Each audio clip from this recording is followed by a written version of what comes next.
जो मेडिकल की डेफिनेशन है उसके हिसाब से है attention deficit hyperactivity disorder. किसी काम पे आपका जो है फोकस नहीं करना, थोड़ी देर के लिए आपका शॉर्ट फोकस होगा, थोड़ा काम करेंगे उसके बाद आपका फोकस या माइंड डाइवर्ट हो जाएगा। हाइपर एक्टिविटी का मतलब होता है कि आप जो है एक जगह पे बैठ नहीं सकते, बहुत ज़्यादा मूवमेंट करते हैं। देखिए ये एक पर्सनालिटी है, यानी कि आप इसी तरीके से फोकस करने में आपका प्रॉब्लम आ रहा है और आपको जो है वो बैठने में सिटिंग में प्रॉब्लम आ रहा है, तो ये आपके पर्सनालिटी का हिस्सा है। लेस देन 6 ईयर जितने भी बच्चे होते हैं उनको हम जो है वो फोर्स करते हैं कि एग्रेसिव थेरापीज होनी चाहिए, जिसको बिहेवियर थेरापी कहते हैं, जिसमें सिटिंग होती है, फोकस करना होता है, टास्क कंप्लीट करना होता है। टीचर्स को भी जो है ना बताना ज़रूरी होता है कि इसको आप किस तरह से ट्रेन करके इसकी स्टडीज़ को किस तरह से आप जो है वो डिवाइड करेंगे।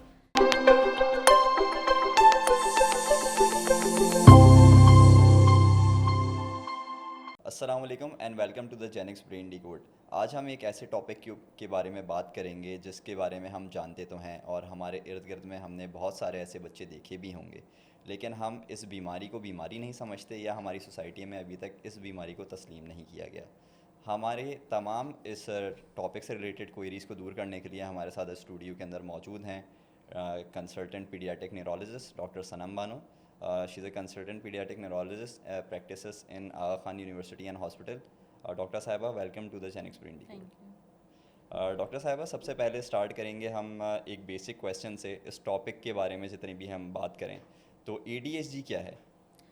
तो ADHD की दो डेफिनेशन मैं बता सकती हूँ। एक तो मेडिकल डेफिनेशन है, तो मेडिकल डेफिनेशन में जो मेडिकल की डेफिनेशन है उसके हिसाब से है attention deficit hyperactivity disorder. Attention ही कि किसी काम पे आपका जो है फोकस नहीं करना, थोड़ी देर के लिए आपका शॉर्ट फोकस होगा, थोड़ा काम करेंगे उसके बाद आपका फोकस या माइंड डाइवर्ट हो जाएगा, तो आपका डिस्ट्रैक्ट बहुत जल्दी हो जाते हैं, यानी कि इसमें फिर आपकी स्टडीज़ या कोई भी आप काम करें तो वो आपका जो है वीक हो जाता है कंपोनेंट। हाइपर एक्टिविटी का मतलब होता है कि आप जो है एक जगह पे बैठ नहीं सकते, बहुत ज़्यादा मूवमेंट करते हैं, बहुत ज़्यादा क्लम्जी होते हैं, इधर उधर जो है वो गिर रहे होते हैं, इम्पल्सिव चलते थॉट्स होते हैं हैं, हाँ इसमें। इम्पल्सिव होते हैं। ठीक है, तो ये तो मेडिकल की जो है वो डेफिनेशन है। अगर हम आम ज़बान में बोलें तो आम ज़बान में सिंपल सी बात है, बदतमीज़ बच्चा। बदतमीज़ बच्चा। हाँ, जो हमारे खानदानों में या सोसाइटी में जिन बच्चों को हम लेबल करते हैं कि बदतमीज़ बच्चा है, बैठता नहीं है, या बहुत हाँ ज़्यादा शरारती बच्चा है। शरारती बच्चा है, या बहुत ज़्यादा थोड़ी छोटा होता है तो हम शरारती कहते हैं, अब 6-7 साल का बड़ा हो जाता है तो हम लेबल कर देते हैं कि बदतमीज़ बच्चा है। बदतमीज़। बैठता नहीं है, पूरी बात सुनता नहीं है, बीच में बोल देता है, और जो जो कहते हैं वो इंस्ट्रक्शन फॉलो नहीं करता, आधी बात सुनेगा आधी बात नहीं सुनेगा, गालियाँ ज़्यादा देता है और लड़ाई झगड़ा बहुत ज़्यादा करता है। क्योंकि ये हाइपर एक्टिविटी का एलिमेंट होता है कि आप जो है वो अब्यूसिव लैंग्वेज भी कैच करते हैं और आप में जो है वो लड़ाई झगड़ा और फाइटिंग का एलिमेंट भी होता है। तो सिंप्लीफाई, ये ऐसे बच्चे जिनको हम बहुत जल्दी लेबल करते हैं बदतमीज़ बच्चे, हमारे माशरे में वो बेसिकली ADHD के जो होते हैं ना वो मुतासर बच्चे होते हैं। अच्छा डॉक्टर साहब, इसमें अटेंशन, हाइपर एक्टिविटी और इम्पल्सिविटी, मतलब हम इन तीन डोमेन्स की बात करते हैं इस डिसऑर्डर के और अंदर। इसमें जो ना हम डिफरेंट डिवाइड करते हैं। एक टाइप में सिर्फ अटेंशन जो होता है डेफिसिट होता है, पहले ये कहा जाता है कि अटेंशन डेफिसिट डिसऑर्डर, ADD जिसको हम कहते ADD। थे। उसको अब निकाल के जो है न्यू टर्म आ गया जिसको ADHD कहते हैं। तो फर्स्ट टाइप में जो है अटेंशन सिर्फ जो है आपका फोकस का प्रॉब्लम आता है, सेकंड में जो होता है किसी में अटेंशन सही होता है, हाइपर एक्टिविटी ज़्यादा होती है, और तीसरे टाइप में दोनों होते हैं। तो 3 टाइप्स हैं, एक में अटेंशन का प्रॉब्लम आता है, दूसरे में हाइपर एक्टिविटी होती है, तीसरे में दोनों होते हैं। डॉक्टर साहब, क्या प्रेवलेंस है इसकी? अगर हम एक बात करें कॉमन आपकी OPD के अंदर, कितने परसेंट पेशेंट आपके पास ADHD के आते हैं? एक डेली OPD की हम बात कर रहे हैं। अच्छा, अब जैसे हमारी जैसे सोसाइटी में जो चेंजेस आई हैं उसके साथ जो रिसेंट USA में स्टडी हुई है उसके हिसाब से हर 10 में से एक बच्चा जो है 10 में से एक। ADHD जी 10 में से एक ADHD से अफेक्टेड है। उसमें ये रीज़न ये है कि जो हमारा जो स्क्रीन टाइम है बहुत ज़्यादा है, हम एक चीज़ देख रहे होते हैं उसमें से बोर होते हैं, हम चीज़ जो है चेंज कर रहे होते हैं।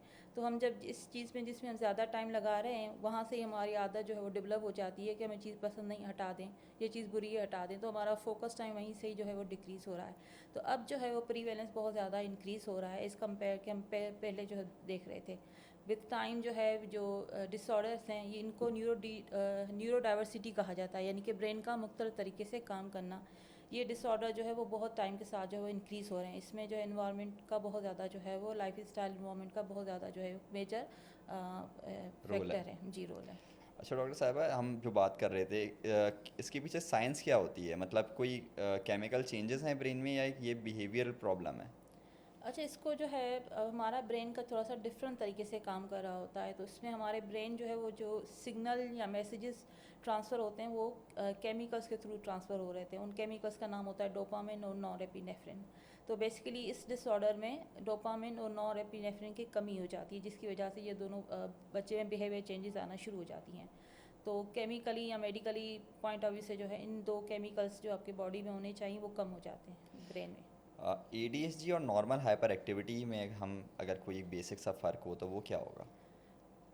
नॉर्मली जैसे लड़के होते हैं बहुत ज़्यादा हाइपर एक्टिव होते हैं, लड़कियां थोड़ी सी शांत होती हैं, सुकून में होती हैं।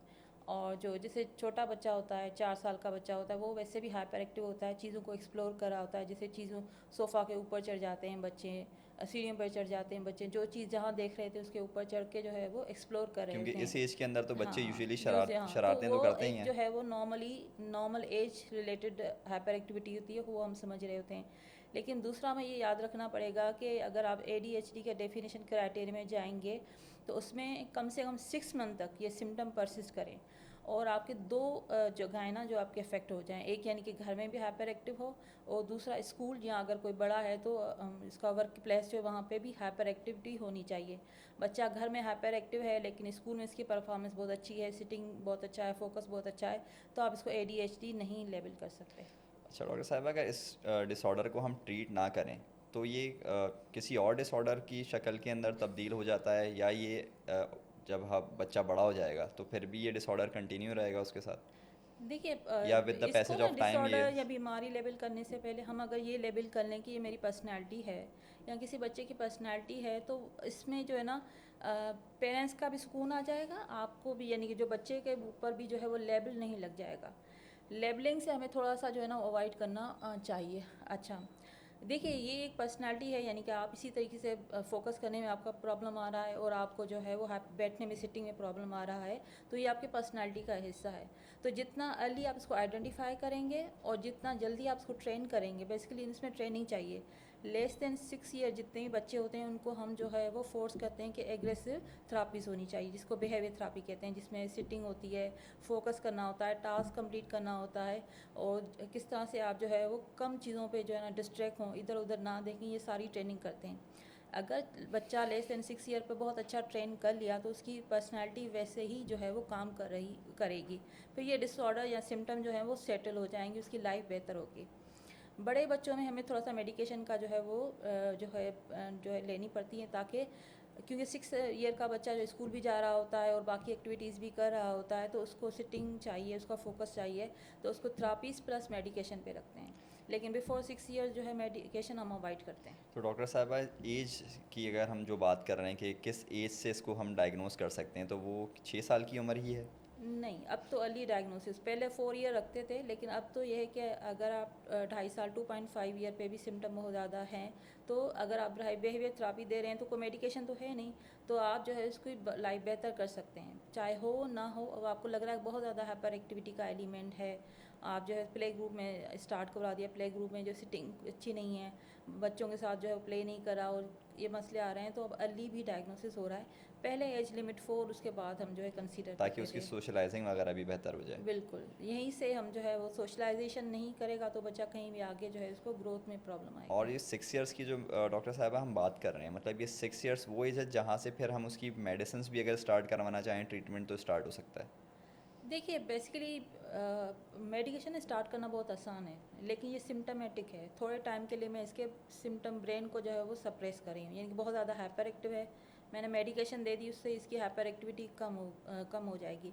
लेकिन जैसे ही मैं इस दवाई हटाऊंगी तो उसमें वापस ये हाइपर एक्टिविटी आ जाएगा, तो आगे इसको प्रॉब्लम होगा। तो थेरापी आप अकेले जो है ना कभी भी काम नहीं करेगी, थेरापी के साथ आपको ट्रेनिंग देनी ही देनी है।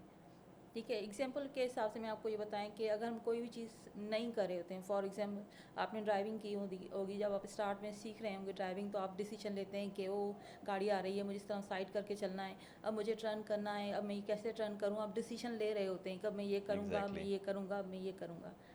फिर जब आप सीख जाते हैं 3-4 महीने के बाद, फिर आप फ़ोन पे भी बात कर रहे होते हैं और फिर अपनी एक्टिविटी भी कर रहे होते हैं, सॉन्ग भी सुन रहे होते हैं, फिर लेकिन गाड़ी भी आप ड्राइव कर रहे होते हैं। उस वक्त आप ये नहीं कहते कि मैं टर्न करूँगा, मैं ब्रेक लगाऊंगा, मैं आगे चलूँगा, क्योंकि आपका ब्रेन ट्रेन हो गया है। तो इसी तरीके से जब हम ADHD की ट्रेनिंग करते हैं तो उसमें हमें सिखाना नहीं पड़ता कि तुम्हें बैठना है, तुम्हें फोकस लगाना है, तुम्हें ध्यान देना है। अब ब्रेन ट्रेन है कि मैं स्टडी करूँगा तो इसी तरीके से करूँगा, क्योंकि आपके ब्रेन को फंक्शन आ गया है कि मुझे ये इस तरह से ये काम इस तरह से करना है।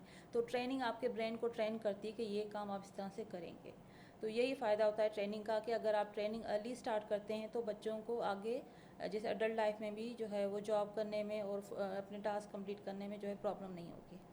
डॉक्टर साहब, जब पेरेंट्स इसको फर्स्ट टाइम सुनते हैं, इसकी डायग्नोसिस जब आप उनको बताती हैं कि आपके बच्चे को ADHD है, तो उनका क्या रिएक्शन होता है? मतलब वो इस चीज़ को एक्सेप्ट करते हैं या जस्ट वन टाइम विजिट के बाद वो आपके पास दोबारा से नहीं आते? इसके बारे में थोड़ा सा ये बताइए। बहुत अच्छा आपने क्वेश्चन किया। देखिए, पेरेंट्स में एक्सेप्टेंस नहीं होती, वो मानने को तैयार नहीं होते हैं डिनाइल बेसिकली। फेज हाँ, में होता है। डिनाइल के फेज में उनका ख्याल ये होता है कि मेरा बच्चा तो बहुत अच्छा पढ़ता है, मेरा बच्चे की तो मम्मी मैं मेरी बहुत अच्छी बच्ची है, मेरे बच्चे का तो IQ बहुत अच्छा है।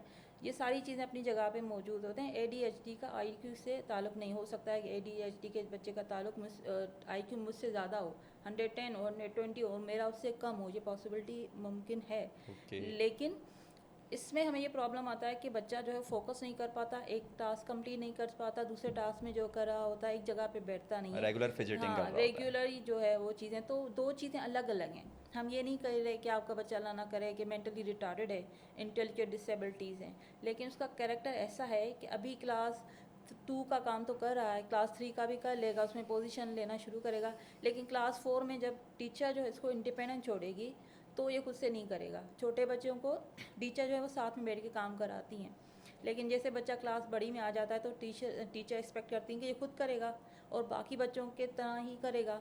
लेकिन जब उस वहाँ पे बच्चा जो है वो उसके ग्रेड गिनना शुरू हो जाते हैं, फिर जो है वो पेरेंट्स लेकर आते हैं या टीचर्स कंप्लेन करती है कि बच्चे की असेसमेंट कराएं, तो वहाँ पे बच्चे जो है ना डायग्नोस हो जाते हैं। एक्सेप्टेंस अभी भी मतलब सोसाइटी के अंदर इसकी कम है रिलेटिवली, अगर हम बात करें दूसरे न्यूरोलॉजिकल डिसऑर्डर्स के बारे में। हाँ, हमारे यहाँ जो है ना ओवरऑल जैसे किसी को नज़र नहीं आ रहा तो ये तो बीमारी है, लेकिन अगर कोई बैठ नहीं पा रहा ये बीमारी नहीं है। ये बीमारी तो ये वैसे बीमारी या डिसऑर्डर इसको नहीं कहना चाहिए, ये एक न्यूरो डाइवर्सिटी का जो है वो है, एक सिम्टम है या बिहेवियर है, तो लेबल नहीं करना चाहिए कि उसको ADHD है। डॉक्टर साहब, आप इसे डायग्नोस कैसे करती हैं? मतलब कोई इसका क्राइटेरिया है ADHD को डायग्नोस करने का? लेट्स सपोज अगर हम बात करें, कोई एक पेशेंट आपके पास आया, आपने उसका ट्रीटमेंट स्टार्ट करना है विथ मेडिसिन, तो वो क्या क्राइटेरिया होगा जिसके अंदर आप उसको असेस करेंगी? अच्छा, देखिए, ब्रेन का ना कोई भी फंक्शन असिस्ट नहीं कर सकता, जैसे आपका और मेरा जो है ब्रेन का कोई फंक्शन असिस्ट नहीं करता कि आप कैसे सोचते हैं मैं कैसे सोचती हूँ, आप कितना फोकस करते हैं मैं कितना फोकस करती हूँ, ना ही हमारी पर्सनैलिटी जज हो सकती है। तो जहाँ हमें ब्रेन का फंक्शन देखना होता है ना, तो फिर हमें आप पेरेंट्स को ये ख्याल होता है कि MRI ब्रेन मेरे बच्चे का ठीक है, मेरे बच्चे की रिपोर्ट्स ठीक हैं, रिपोर्ट्स वगैरह सब ठीक आएंगी। लेकिन फिर हम इसका जो है जैसे इंटरव्यू बेस्ड चीज़ें होती हैं तो इनका हमारे पास क्राइटेरिया होता है। हाइपर एक्टिविटी के हमारे पास जो है ना 6 सिम्टम होते हैं, 9 सिम्टम होते हैं, और अनअटेंशन के भी जो है 9 सिम्टम होती हैं। अगर उसमें से 6 प्रेजेंट है 9 और में मोर से देन, 6? हाँ, एटलीस्ट 6 होने चाहिए, और मोर देन 6 मंथ तक वही सिम्टम उसके परसिस्ट हैं, तो बच्चे को जो हम लेबल कर देते हैं कि ADHD है। ओके। तो क्लिनिकली बेसिकली ये डायग्नोसिस है, इसमें कोई टूल नहीं चाहिए, कोई MRI नहीं चाहिए। पेरेंट्स को किस स्टेज पे हेल्प लेनी चाहिए? क्योंकि जो बच्चे को वो देख रहे हैं स्टार्टिंग से, उसकी अगर फंक्शनैलिटी इम्पेयर्ड नहीं हो रही, सारी चीज़ें हैं और वो शरारतें भी उसकी कंटिन्यू है, तो वो कौन सा पॉइंट है जहाँ पे पेरेंट्स को हेल्प सीख करनी चाहिए? देखिए, जितना अर्ली आप डिटेक्ट करेंगे, जितना अर्ली थेरापीज आप लेंगे ना, उतना बच्चा फ़ायदेमंद होगा। अब पेरेंट्स का मसला ये आता है कि पेरेंट्स जो है ना थेरापीज़ में डिले करते हैं, और डिले की वजह ये होती है कि जैसे छोटा बच्चा है, 3 साल का बच्चा है, 4 साल का बच्चा है, मैं इसको हाथ में पकड़ लूँगी, मैं अगर यहाँ लेकर आई हूँ तो मैंने इसको गोद में बिठा दिया, बड़ा आसान है मेरे बच्चे को जो ना पकड़ के बिठाना, 6 साल के बच्चे को, ठीक है, वो भागेगा, मैं डांटूंगी, बिठा कर यहाँ पे इसको फोर्स करके कंट्रोल कर लूँगी। 6 साल का बच्चा मेरे कंट्रोल में है, तो पेरेंट्स इस 6-7 साल तक आना नहीं चाहते, क्योंकि बच्चा उनके कंट्रोल में होता है। अब जैसे ही बच्चा बड़ा होता है तो उसके पास उसकी जो है फिज़िकल पावर भी आती है और विल पावर भी विल आती है। पावर भी मैं आती मेरी मर्ज़ी, मेरी अथॉरिटी, मैं नहीं करूँगा मैं नहीं बैठूंगा, मैं नहीं सुनूंगा। अब डिसीजन बच्चा जब मेकिंग भी करता है हाँ, फिर वो। अब जब बच्चा जो है आपके कंट्रोल से निकल गया और उसके पास फिजिकल पावर भी आ गया, तो फिर पेरेंट्स भागते हुए आते हैं, ठीक है। अब ये बच्चा जो 7 साल का है, 8 साल का है, 9 साल का है, इसके पास फिजिकल पावर भी है, तो थेरापिस्ट इसको कंट्रोल करने में इसको मुश्किल होगी। वो थेरापिस्ट से भी फाइट करते हैं, क्योंकि ADHD का सिम्टम है हाइपर एक्टिविटी। तो वो लड़ते भी हैं, गालियाँ भी देते हैं। उस एज में ना ट्रीटमेंट करना, थेरापी करना बहुत मुश्किल होता है। अगर बच्चा विलिंग है, समझदार है, कराना चाह रहा है, तो बहुत ईजी हो जाता है। लेकिन बच्चे के सिम्टम इतने परसिस्ट हो चुके हैं, इसको पता ही नहीं कि लग उसके रहा कंट्रोल में ही नहीं है, है वो कंट्रोल में चीज़, नहीं है, तो वो फाइट भी करेगा, वो गालियाँ भी देगा, क्योंकि उसमें ADHD, वो बदतमीज़ नहीं है, लेकिन उसका ब्रेन इसी तरीके से काम कर रहा रिएक्ट है। करता है। तो जितना जल्दी थेरापी से स्टार्ट करें। अब बिहेवियर थेरापी में कोई हम खुदा ना खासा कोई मेडिकेशन तो नहीं दे रहे हैं ना कि साइड इफ़ेक्ट होगा। हम सिटिंग पे काम कर रहे हैं, हम फोकस पे काम कर रहे हैं, हम टास्क कंप्लीट करने पे टास्क काम कर रहे हैं। तो ट्रेनिंग जितना जल्दी होगी, बच्चा उसी फॉर्म में ढल जाएगा, उसके फिर सिम्टम रिजॉल्व हो जाएंगे। अच्छा डॉक्टर साहब, आप जो स्पीच थेरेपी की भी बात कर रही हैं, तो इसकी डायग्नोसिस या इसकी ट्रीटमेंट के अंदर कितने लोगों का रोल होता है? मतलब जैसे दो पीडियाट्रिक रोल, हाँ। न्यूरोलॉजिस्ट के पास जाए और कहाँ कहाँ जाना पड़ता है पेशेंट को? अच्छा, इसमें आपका थेरापिस्ट में जो है बिहेवियर थेरापी का ज़्यादा रोल होता है, और ऑक्यूपेशन थेरापी का बहुत ज़्यादा जो है वो रोल होता है। बहुत ज़्यादा सेंसरी जो इन्फॉर्मेशन होती है, या बहुत ज़्यादा सेंसरी इश्यूज होते हैं, तो वो जो है आपको ऑक्यूपेशन थेरापी के साथ डील कर रहे होते हैं। लेकिन बिहेवियर थेरापी में सिटिंग, फोकस, टास्क मैनेजमेंट, ये सारे जो है ना वो बिहेवियर थेरापी पे जो है काम करता है। न्यूरोलॉजिस्ट का काम होता है कि अगर इसको मेडिकेशन की नीड है या नहीं है, उस हिसाब से फिर हमें जो है न्यूरोलॉजिस्ट, अब इसको मेडिकेशन स्टार्ट करें या ना करें, लेकिन डायग्नोस तो न्यूरोलॉजिस्ट ही करेगा। न्यूरोलॉजिस्ट ही करेगा। असिस्मेंट जो है उस पर डिपेंड ओके। करेगा। डॉक्टर साहब, आपके हिसाब से ये ADHD जो है, क्या ये अंडर डायग्नोस है? क्योंकि इनिशियली जो पेशेंट होता है वो पहले जाता है अपने जनरल पीडियाट्रिक के पास, उसके बाद से आपके पास आता है, तो ये कितना अंडर डायग्नोस है डिसऑर्डर? देखिए, ये ना बहुत ज़्यादा अंडर डायग्नोस है। रीज़न ये है कि हम लोग कहते हैं कि लाडला है, माँ का लाडला है, दादा का लाडला है, और इसीलिए जो है शरारतें कर रहा है। उस वक्त हम सिम्टम जो है वो इग्नोर करते हैं। और इनिशियली जो है स्कूल से भी जो है वो टीचर से इतनी कंप्लेन नहीं करती, वो कहते हैं बच्चा है, छोटा है। और प्ले ग्रुप या अगर नर्सरी हो गया तो वो बच्चों के साथ बैठते हैं, खेलते हैं, सिखाते हैं, तो ये चीज़ें इग्नोर हो जाती हैं। जैसे ही बच्चा थोड़ा सा बड़ा होना शुरू हो जाता है, सिम्टम नज़र आना शुरू हो जाते हैं, क्योंकि हम एक्सपेक्ट करते हैं अब बड़ा हो गया खुद से ठीक हो जाए, और हम एक्सपेक्ट करें कि अब बड़ा हो गया है तो तमीज़दार भी खुद से हो जाए, लेकिन हमने उस पर तो काम किया ही नहीं है।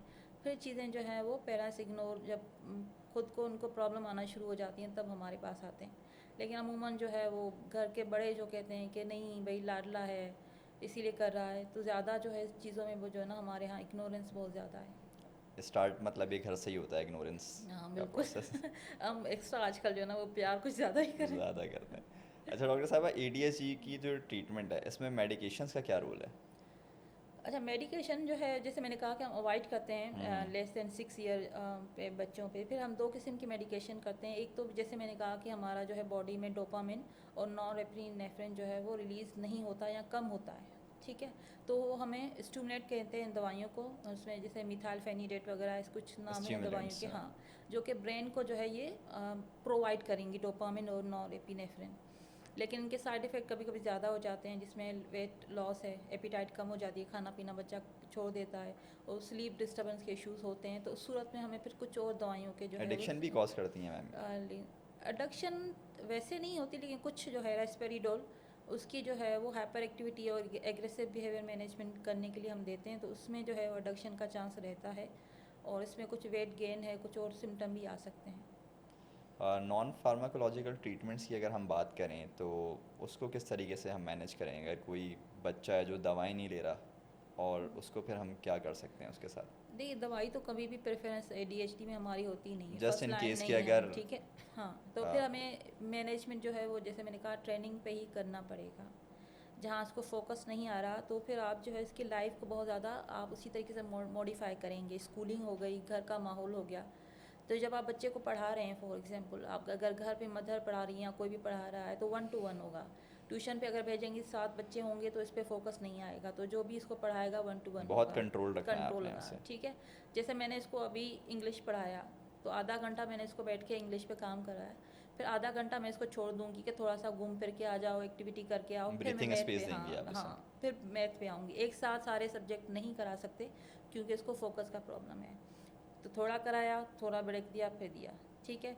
ये किया। दूसरा, जब आप इसके जहाँ आप इसको बिठाएंगे तो वो रूम जो है ना उसमें डिस्ट्रैक्शन ना हो, कि टीवी भी चल रहा हो, मोबाइल भी हो, कलरिंग जो है वो खिड़की से भी कुछ नज़र आ रहा हो बाहर, और जो है दरवाजे भी खुले हुए हो, तो डिस्ट्रैक्ट कम करना है। क्योंकि तो वो हाँ, रूटीन में एक टास्क से दूसरे टास्क पे इजीली स्विच हो हाँ, जाते जैसे हैं। काम कर रहा है, किसी आवाज़ आई कुछ चीज़ें गिरने की, तो पूछे मम्मा क्या गिरा, किसने गिराया, मैं देखना चाह रहा हूँ। तो उसका फोकस पढ़ाई से हट के वो आवाज़ किस पे आ गई उस पे जो है चला जाएगा, उसका ध्यान फिर वापस नहीं आएगा। डिस्ट्रैक्ट हो गया ठीक वो। है। कोई दरवाजे की आवाज़ आ गई, किसी ने दरवाज़ा खोला, तो क्यों खोला, किसने खोला, बाहर से क्या नज़र आएगा, तो डिस्ट्रैक्ट हो जाते हैं। तो इसीलिए फिर हम ये कहते हैं कि डिस्ट्रैक्शन को अवॉइड करना होता है।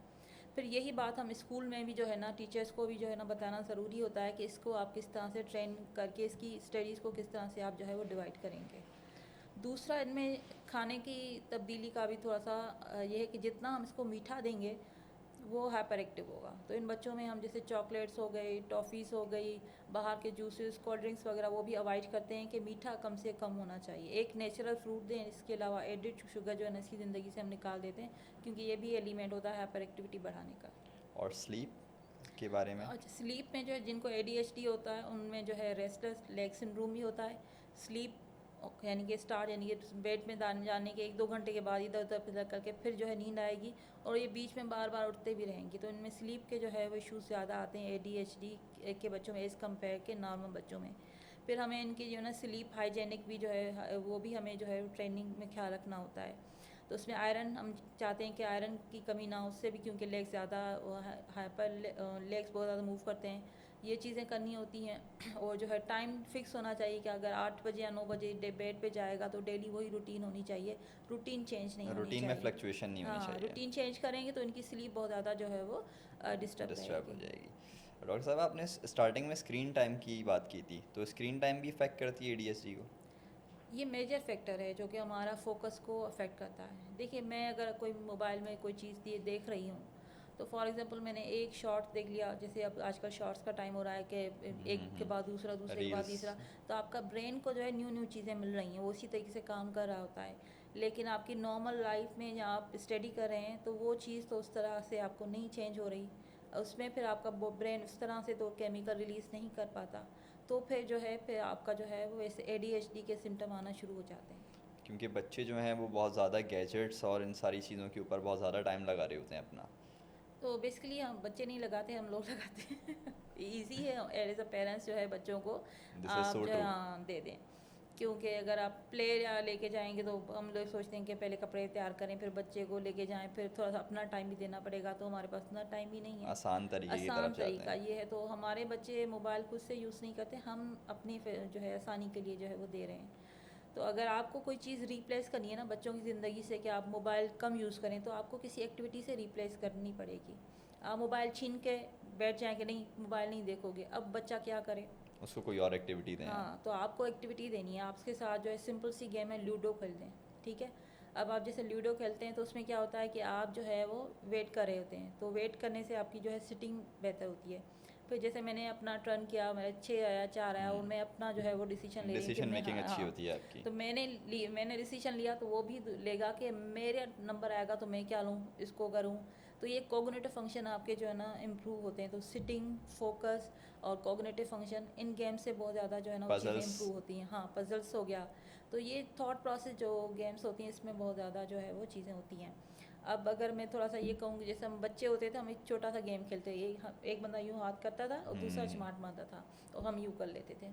तो ये बेसिकली फोकस गेम है, हमने कभी नहीं सोचा कि इसमें फोकस इंक्रीज़ होता है, लेकिन ऐसे गेम्स को कहा जाता है कि फोकस इंक्रीज़ करते हैं। हम दोनों में से एक बंदे ने ये किया है, मेरा फोकस है कि वो मुझे ना हाथ मारे, में है मारे। ना, और उसका फोकस है कि मैं मार हाथ दूँ। पे मारे। हाँ, तो यहाँ सिटिंग और फोकस पे बहुत ज़्यादा काम हो रहा है कि हम दोनों अपने अपने फोकस पे जो है वो काम कर रहे होते हैं। तो ये बहुत सिंपल गेम होती हैं जो कि हमारे फोकस और इन चीज़ों पे जो है ना अफेक्ट करती हैं।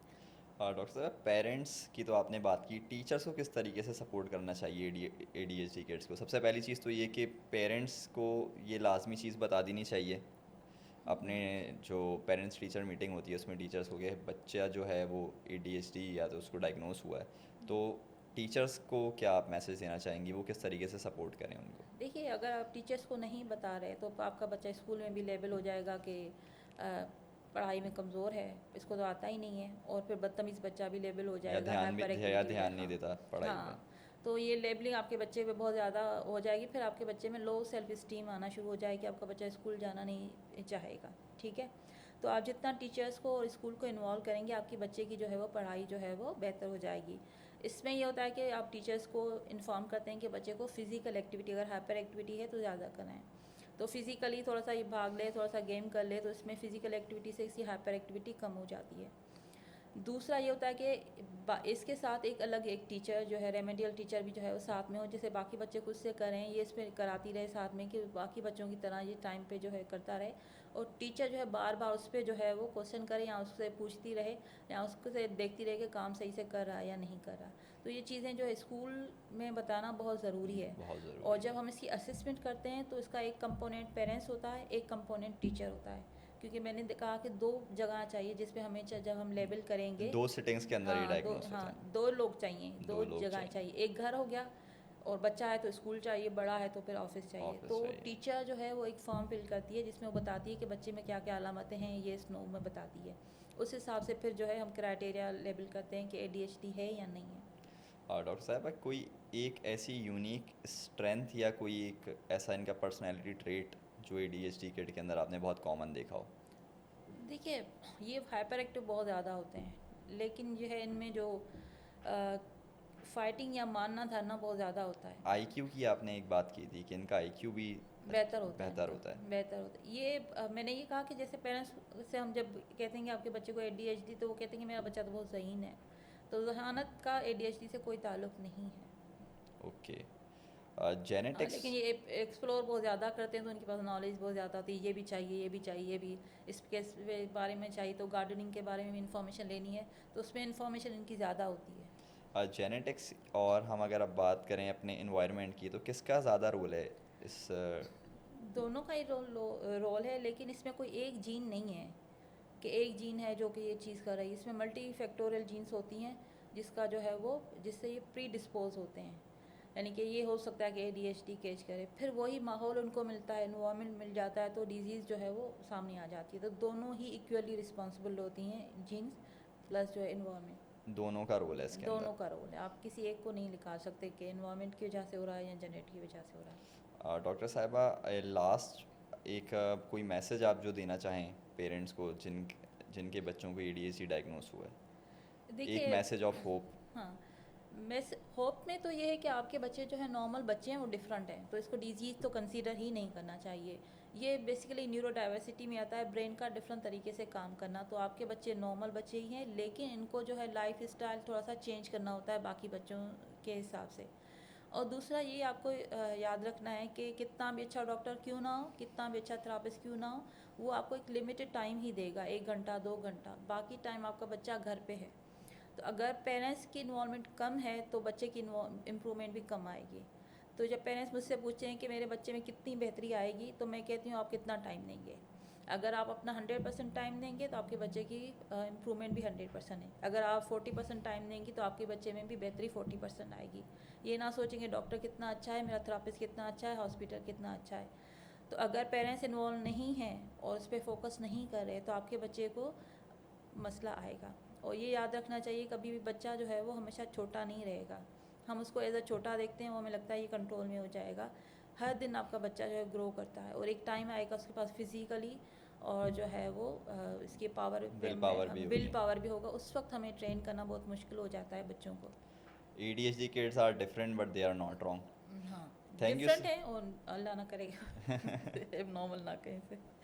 Thank you so much doctor साहब आपके प्रेशियस टाइम के लिए, और बहुत सारी चीज़ें आपसे सीखने को मिली, और उम्मीद करता हूँ हमारे व्यूअर्स को भी बहुत सारी क्वेरीज़ जो उनके दिमाग में होंगी ADHD को लेके वो आज रिजॉल्व हुई होंगी। और इस इंफॉर्मेशन को अपने सर्कल में ज़रूर शेयर करिएगा, अपने फ्रेंड्स से, अपने रिलेटिव से, ताकि इस डिसऑर्डर के बारे में मैक्सिमम अवेयरनेस लोगों तक पहुँचे। अपना बहुत ख्याल रखिएगा। हम आपसे मुलाकात करेंगे अपने अगले पॉडकास्ट के अंदर। अल्लाह हाफ़िज़।